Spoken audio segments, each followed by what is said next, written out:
Hard Rock Lunchbox, broadcasting live pretty much every goddamn Thursday for the rest of our natural lives. Hard Rock. It would certainly be news, but then you'd hear something like this. Hard Rock. I'd rather just go back to you ripping me off for money so I know it's coming. Hard Rock. This has all been an illusion. Hard Rock Lunchbox.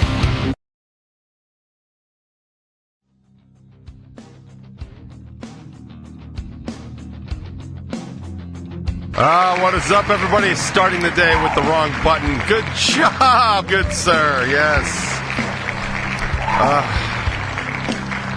Greetings and salutations. That is what Charlotte said to Wilbur in the famed Charlotte's Web, and I'm feeling very Charlotte's Webby today for literally no reason other than that just popped into my head. Welcome all to the Hard Rock Lunchbox, and if you're watching this, welcome to the Top 20, which is, as you might know, is the first 20 minutes of the Hard Rock Lunchbox. Over the 9 years I've been doing this stupid show, the first 20 minutes seems to be all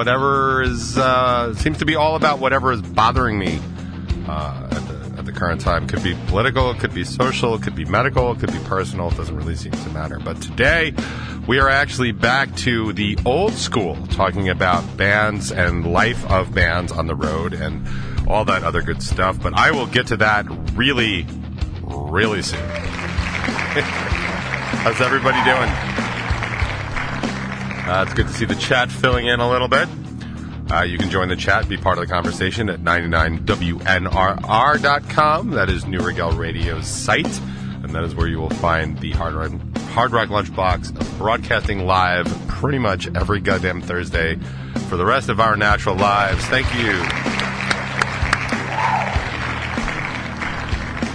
I would like to just take a quick moment and point out on a show note that apparently Giovanna has finally actually moved to Maryland, which, to be perfectly honest, I thought she had done already. And that's not a slam. It's just how little I'm in the loop of things. I knew she was coming back for the show on Saturday. I didn't know she was just staying here for the show on Saturday. But she's now officially in Maryland, making the Hard Rock Lunchbox yet even more interstatal than it was before. All right. Full national, baby. Full national. All right, that's it, everybody. All right, I'll see you next week. All right. Oh, man. Now we might as well check in. It's a beautiful, beautiful fall day here in the whatchamacallit, in the Northeast. Like, after, I guess it's been raining since Friday. It is simply beautiful outside. It's supposed to be nice today and tomorrow, and decent Saturday and Sunday. So make sure you get out there and check some things out and do some fall stuff. Please don't do any fall stuff by my house. We have way too many fall things going on here, and there's way too much traffic. So I would consider it a personal favor if you would just do it somewhere else. Especially if you live in Pennsylvania and Western Jersey. There's nothing you need to do here. You don't need to come here for anything. Unless you're I wonder what traffic's like. Then yeah, absolutely make your way on over. But it looks really nice. So the Fall Festival is going to be this weekend in Heckscher Park. A bunch of bands. Pine Street, I think, is playing on Friday. Craving Strange is playing on Saturday. I don't actually know the rest of the lineups. Honestly, I'm not in it this year, so I'm not as much up to speed on who all is playing. But it's always a good time, and I'll probably put in my papers to try and play again next year. Every other year seems to be good for Rebel 9. But it definitely looks like it's shaping up to be a nice weekend to check out some free live music over at Heckscher Park. If you leave now, you can probably find a parking spot because the festival does start Friday. All right. Oh, also, over the weekend is the Radiothon here on New Regal Radio, 99 WNRR. We do it every year. I try and be like a guest DJ on it sometimes. I'm just not able to do it this time. Columbus Day weekend is a super busy weekend, even when I don't have a show. Over at the Fall Festival, so I'm not going to be able to do it, but you can listen all weekend long. It's for Faces for Autism, and you can donate money. You donate money, and you can basically hear any song you want. So it's a good cause. It's also fun, and you can I know you could just go up on Spotify or Apple and hear any song you want, but sometimes it's cool to make somebody else do it for you. That's. If you want to be an affluent American, I can't think of a more better way to exercise your affluence and complete entitlement than being like, I could do this with my phone, probably with my voice alone, but I want to make you do it, so here's $20.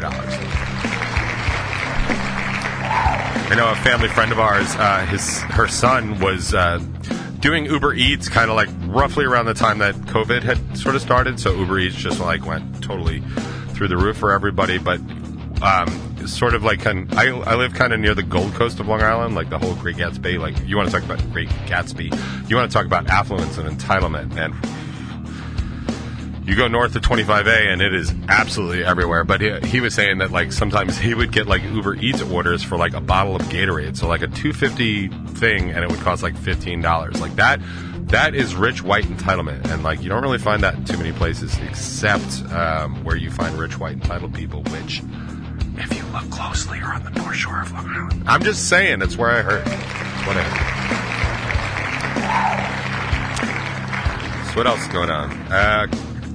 Well, Crash Transit played a show last night, so unless you have your time machine, that's probably incredibly unhelpful. Sorry about that. I heard it was a fantastic show, and to be perfectly honest, even if I didn't hear that, I would tell you it's a fantastic show, because I am a broadcaster performing a public service. And I just don't think that band can actually put together a bad show. I mean, maybe. That would certainly be news, but then you'd hear something like this. Oh my God, Crash Transit played a bad show. See, that's news. That's also not what happens. That's why I didn't play that sound. This has all been an illusion for demonstrative purposes only. What else is going on? So Craving Strange at the Fall Festival on Saturday. The following Saturday, Craving Strange and Something Heavier are going to be at Mr. Beery's. They're going to be with, they're playing with Stud Count. That's that PA punk band. We played songs from them. I might grab something from them today. And I want to say Upstart is the other band. I don't know the name of it. I'm going to try and make it down to that. I can't guarantee that because it's a busy weekend. We've moved our recording start date to the following weekend, which is going to work out well for me, but it's still a lot to do. I have a lot of scratch work I've got to get done before that following weekend, so it's kind of, it's about a 50-50 right now. But 50-50 is like one of the best chances I have to go see a show, so I'm psyched about it. Ann Arbor is the full interview of Bacon Is My Podcast this week. Check that out. And Tasting Is My Passion. They do a Pocky One Chip Challenge. I've seen that shit out in the stores. Like, I'm not eating that stuff. But there are very few things I enjoy more than watching Mike and Jim, like, eat something that they shouldn't. I don't know if it's a throwback to, like, when we were, like, 5 and 6 years old and we were daring each other to eat soap or whatever, or grasshoppers. But it's in there, and I enjoy it. So I encourage you to enjoy the same. What else is going on? We'll be in Scranton on the 29th of October. If you're in the Scranton area, we don't get out to Pennsylvania all that much, so I would recommend coming out and seeing us. Also, we haven't fully officially announced it yet, but definitely mark your calendars for December 16th. We're putting together an end-of-the-year Christmas extravaganza that's going to include our band, Rebel 9, Craving Strange. A Farewell Fire is going to be joining us, as well as Mikey Wayman from Something Heavy. And I feel like that covers everything. Oh, there's a bumper. The top 20 is out this week, and I say that we actually need to wonder if we're going to, if we really need to be angry all the time. Like, is it serving any purpose? Also, I'm never going to make a diss record, which is still funny to me and will continue to be funny to me for as long as I can say it, because all I can hear is Mario saying that now. Also, in other top 20 news, I actually got another warning from YouTube. Hold on.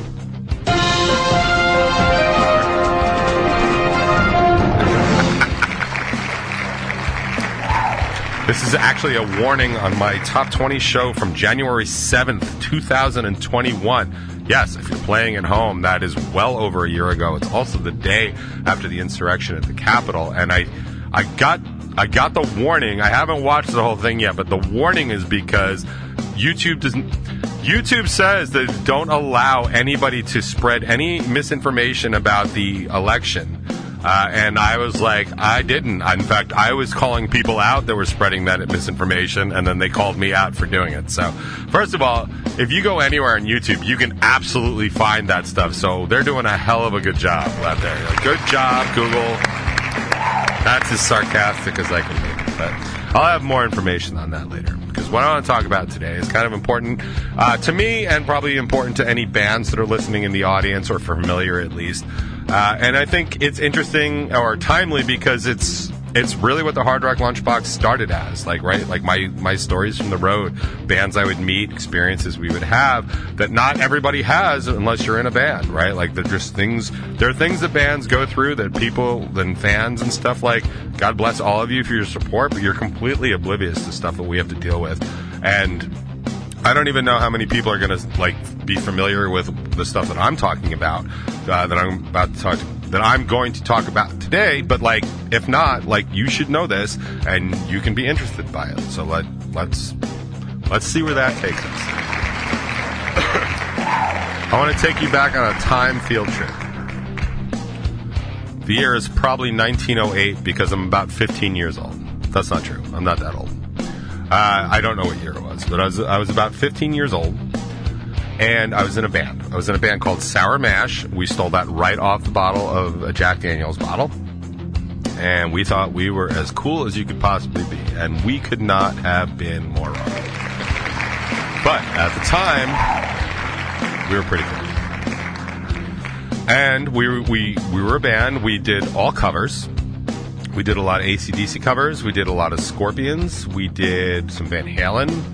I was not singing. I would not sing for years after that, until after that.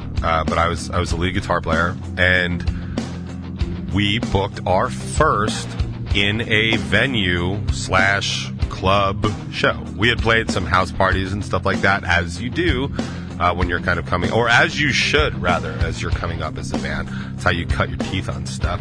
But we booked our first ever show for selling tickets in a venue that sold alcohol, like everything. And it was a place called Sparks. Sparks? Yeah, Sparks. And it was in Huntington at the time. If you were ever in the North Shore and you're on 25A and you see a place called, I think it's Bottles and Cases, that used to be Sparks. And it was a wonderful dive bar in the history at the historic time when Long Island was just a hotbed of music.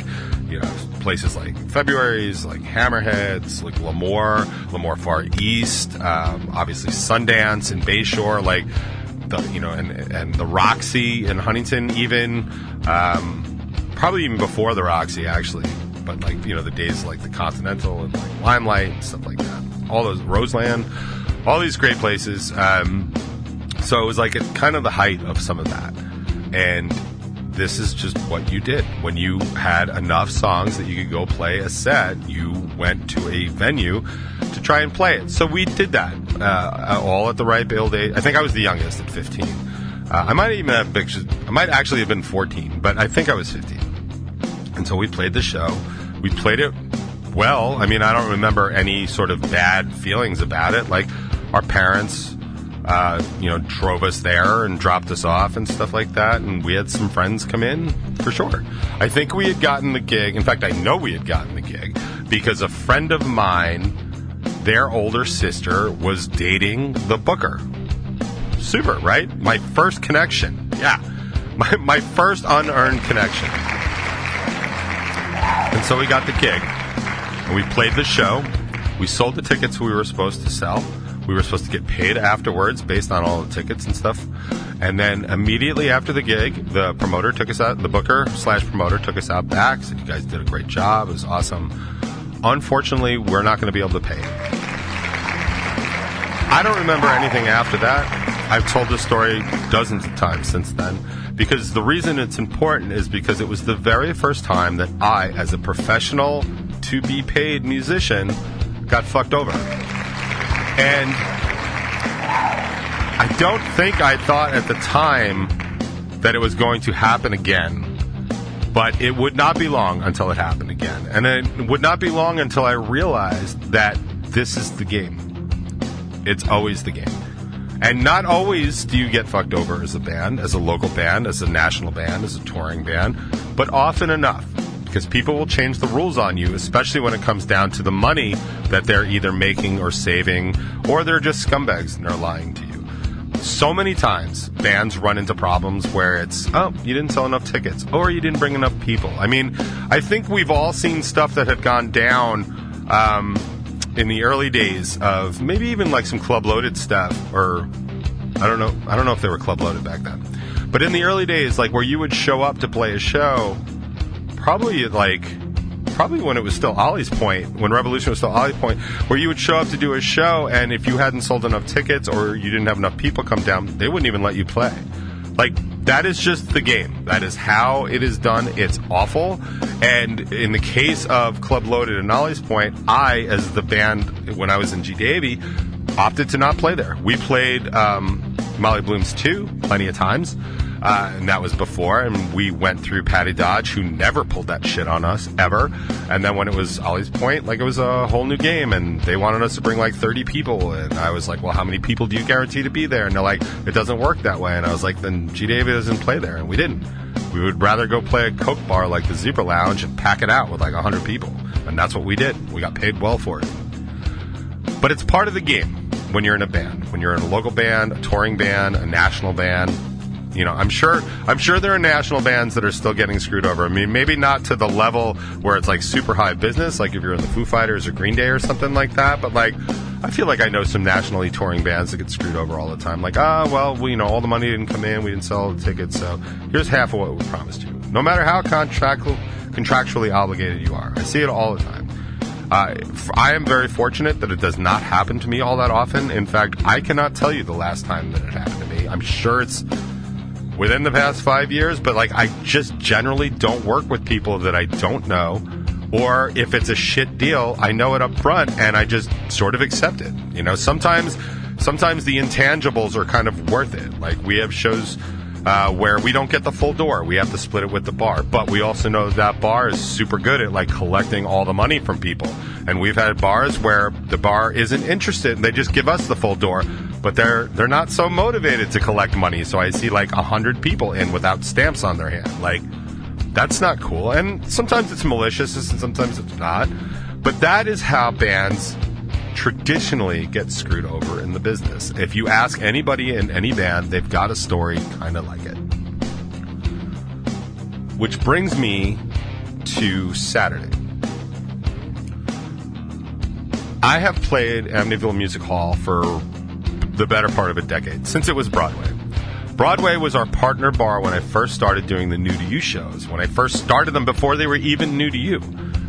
I called them other things, but that is where we did. I had a great relationship with the owner. A dude's name was Mike, and we used to just rent the place out. He would basically let us do whatever we wanted, and at the end of the night, he would usually bonus us out because the bar had made so much money. It was a wonderful thing. It was basically like, this is what it's going to cost you, but if you do really well, like, we'll just kick that back to you. And I understand that. The bar needs to stay in business. I have always understood that the bar needs to stay in business, because without the venue, as we've seen over COVID, without the venue, there's no place for the bands to play. So that's fine.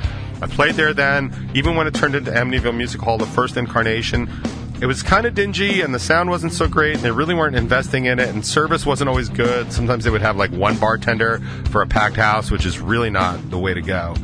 But there's always been problems, but it's like kind of a dive bar, and it's kind of cute because of that, and everybody kind of knows the deal. Like, the sound is off because of the way the room is shaped, and because of, you know, the load-in is tough because there's no place to store your gear, but you have to load in before people get there, so people are, like, stepping on you. Like, everybody knows these things, right? Like, even Arlene's, like, in the city, like, when you get there, it's impossible to kind of load in, but there's a little space on the side for you to keep your gear so people aren't walking away with your stuff. Like, our gear at Amityville Music Hall is literally in the audience. And we can't watch it all the time. I mean, we try to have somebody there, but we can't watch it all the time. Nobody can. It's hella dumb and hella dangerous, but that's the way it is. And again, that's the deal. You know what's going in. So, like, when you know those things, like, you make arrangements for it. So what happened Saturday night, in my opinion, we had the single best Amityville Music Hall show that we have ever had. I could argue that some of the New to You ones were better because they were representing something else, but in terms of sound and on-timeism and professionalism of most of the bands, like, I think it was a fantastic show. I mean, it ended a little bit early, which I thought was weird, but I don't know the deal with AMH and why they run so early, so I'm not going to speak on it. But as shows go, the sound was on point, the schedule was on point, And, really the bulk of the bands really just brought like an A-plus game, in my opinion. And I thought it was really good. They had 2 bartenders on staff, so, like, I don't think anybody really waited. Like, you just didn't wait all that much. Like, I waited a little bit for a water because I think one of the bartenders was doing, like, a money drop and stuff like that. And I'm fine with that. Like, if you're making so much money you can do a drop, I'll wait a couple minutes. Like, that's fine. But so I thought it was a really, really good show. I had a really good time. A lot of our friends were there. It was just really, really great. And which was awesome because I was very hesitant about taking the show. In fact, when we were offered the show, when Joey offered us the show, he said it was a Club Loaded show, who I have a good relationship with now, for sure. So I messaged Loaded directly, and I was like, I don't want to deal with anybody at Amityville Music Hall. And the reason that was because, like I said, it has started to get shadier and shadier, and I was hearing more and more stuff. I think the last time I was in there was for the Last Turn on Broadway release, and they had like one bartender. They were out of all the beer. It was just, they were squeezing the bands for time and sound. It just was really not all that great. And since then, I had heard another show, and I think we all know what show I'm talking about, where the manager at the time locked the doors because they were trying to squeeze more money out of the bands, more ticket money. I mean, the bands are free to talk about that if they want. I'm not going to name anybody in case that's a problem. But I think a lot of people were there. I know I heard about it day of that was going on because it was unbelievable that a venue would lock fans were already outside. Showtime doors were 7 and they were already outside waiting to come in, and she locked the door, squeezing money out of the band. So I told Loaded, I was like, I want no part of dealing with anything that has to do with AMH. And they were like, well, it's still the sound, still the bartenders. I'm like, that's fine, but in terms of money and dealing with the show and all that, I don't want any part of it. And they were like, you don't have to. You're dealing just with Loaded. So I was like, fine, which is great. So I'm going to guess that's why everything went as smooth as it did up until the time when it wasn't under Club Loaded's purview anymore. Because as we were loading out, for whatever reason, the manager / owner or whatever her title is, got in a huge fight with somebody at the bar. Huge, like loud. And she ended up chasing her out the back patio. The back patio where I was loading my gear onto my little rolling cart. She chased her out the gate, out of the back, if you've ever been there, screaming obscenities even I wouldn't use. This is 11:30 on a Saturday night. There are people everywhere. Everywhere.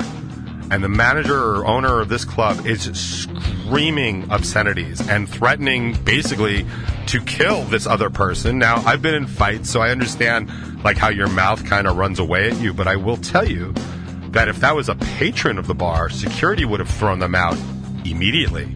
I don't know what security does when it's the manager. Actually, I do. Security does absolutely nothing. Or follows her out or something like that. And security was great. Like, I'm not saying that security did anything wrong. I'm just saying, like, I don't know what the protocol is when your manager's, like, losing her mind.